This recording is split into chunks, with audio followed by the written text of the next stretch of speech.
Hi friends, నవరాత్రుల్లో రెండవ రోజు వాకిటి ముందైతే ఇలా ముగ్గులు పెట్టి పసుపు కుంకుమ అయితే ఇలా అలంకరించాను గడపనైతే. ఇంకా పూజకి అయితే అమ్మవారికి ప్రసాదం వచ్చేసి దద్దోజనం అయితే ప్రిపేర్ చేసి ఇంట్లో పూజ అయితే ఇలా జరిగిందండి. పూజ అయిన తర్వాత ఇంకా రెడీ అయ్యేసి దీపం పెట్టడానికి కావాల్సినటువన్నీ తీసేసుకొని ఇరుకల్ల పరమేశ్వరి అమ్మవారి టెంపుల్కి అయితే వచ్చేసాము.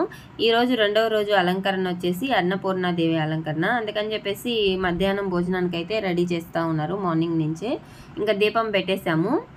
దీపం పెట్టేసి అర్చనవి చేసుకున్న తర్వాత అమ్మవారి గుడి చుట్టూ అయితే 21 ప్రదక్షిణలు చేసేసి నేను తులసి చేసిన దద్దోజనం అయితే అందరికైతే పంచిపెట్టేసాము. పెట్టిన తర్వాత ఇదిగోండి అన్నపూర్ణాదేవి అలంకరణ చూడండి ఎలా ఉందో కామెంట్ చేయండి. ఇరుకల్ల పరమేశ్వరి అమ్మవారి టెంపుల్లో అయితే రెండవ రోజు అన్నపూర్ణాదేవి అలంకరణ అయితే చేశారు.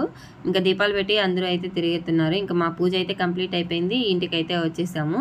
ఇంకా పిల్లలు ఆకలి అని చెప్పేసి దోశ అయితే పోస్తూ ఉన్నాను.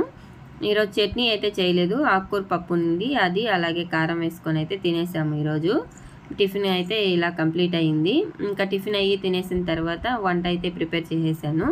అన్నము అలాగే పప్పు, నెక్స్ట్ వచ్చేసి తాలింపు వచ్చేసి మునగాకు ఫ్రై అయితే చేశాను. ఇదిగోండి, పూజ చేసినప్పుడు ఆకులోనే తినాలి, ప్లేట్లో తినకూడదు. మనం నీసు అన్నీ కలుపుతాం కదా, అందుకని తినకూడదు, ఆకులో తినాలి. లేకుంటే నీసు కలపని ప్లేట్లు అయితే తినొచ్చు. ఇంకా కుట్టడానికి అయితే వచ్చేసాను. నిత్య అయితే హోంవర్క్ రాస్తూ ఉంది. నేను పక్క స్టిచ్చింగ్ చేసుకుంటూ ఉంటే ఆమె అయితే హోంవర్క్ రాస్తూ ఉంది. ఓకే ఫ్రెండ్స్, మార్నింగ్ నుంచి అయితే వీడియో చూసారు కదా. ఇప్పుడైతే నైట్ అయితే 10:30 అవుతుంది. ఈరోజు నేను ఏమేమి స్టిచ్చింగ్ చేస్తానో చూపిస్తాను. ఈరోజు అయితే మధ్యాహ్నం నుంచి వచ్చాను. మార్నింగ్ అయితే టెంపుల్కి వెళ్ళేసి వచ్చాం హడావిడిలో. ఫ్రాక్ ఎలా ఉంది ఫ్రాక్, ఇదిగోండి ఇది ఫ్రాక్. పైన అయితే ఇట్లా ఫిల్స్ పెట్టాను. ఇదే క్లాత్, ఇది వచ్చేసి డ్రెస్ మెటీరియల్. ఇది వచ్చేసి పాపకి డ్రెస్ కుట్టమంటే ఇలా అయితే కుట్టాను, ఈ మోడల్ పెట్టాను. ఇది ఇంకోటి నెక్స్ట్ వచ్చేసి ఇదిగోండి ఇంకో ఫ్రాక్ ఇలా పెట్టాను. మొత్తం సీవ్లెస్ పెట్టాను. ఇక్కడ పైపింగ్ వేసేసాను, నెక్ కి పైపింగ్ వేసాను, హ్యాండ్స్ కి, ఇంకొచ్చేసి కింద కూడా పైపింగ్ వేసాను. ప్లెయిన్ గా ఉంది కదా, ఇది ఇలా గోటు వేస్తే ఎల్లో బాగుందని చెప్పేసి ఇది వేసాను. ఇక్కడ ముందైతే ఫ్లవర్ పెట్టాను. ఇంకా బ్యాక్ కూడా అంతే, రౌండ్ నెక్, వెనకాల థ్రెడ్స్ పెట్టేసాను. ఓకేనా, ఈ 2 ఫ్రాక్స్. ఇంకో ఫ్రాక్ వచ్చేసి రెండింటికి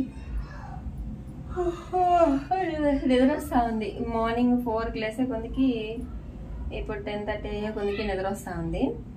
సరే ఇవి కుట్టేసి వెళ్దామని చెప్పేసి ఇంకా వాళ్ళకైతే రేపు ఇవ్వాలి, అందుకని చెప్పేసి ఇప్పుడైతే ఇంకా ఇవి అయిపోయినాక కిందకైతే వెళ్ళాలి.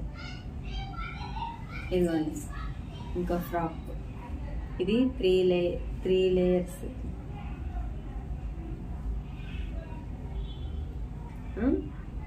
ఇది శారీ మొన్న ఒకటి చూపించాను కదా ఫ్రాక్, ఇది ఇంకోటి 3 లేయర్స్తో ఇలా కుట్టాము. ఇంకా ఫ్రంట్ అయితే ఇలా డిజైన్ వచ్చింది, అదే పెట్టేశాను. ఒక లేస్ పెట్టాను. ఇంకా హ్యాండ్కి వచ్చి డబల్ లేయర్ పెట్టాను. ఇది బ్యాక్, దీనికైతే హ్యాంగర్స్ ఇలా కుట్టాను. 3 స్టెప్స్ పెట్టాను. ఇది ఫ్రంట్, వెనకాల కనిపిస్తూ ఉంది కదా, ఇదిగోండి.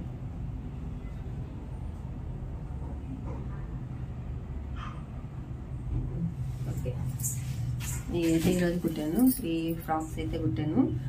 ఈరోజు అయితే 3 ఫ్రాక్స్ కుట్టాను. ఇంకా టైం అయితే 10:30 అయిపోయింది. ఇంకెళ్ళి ఇంకా అంట్లు అవి కడిగేసుకొని పడుకోవాలి. ఇంక మార్నింగ్ లేసేసి హడావిడిగా ఉంటుంది, గుడికి వెళ్ళాలి కదా. ఓకే అండి, బాయ్, గుడ్ నైట్.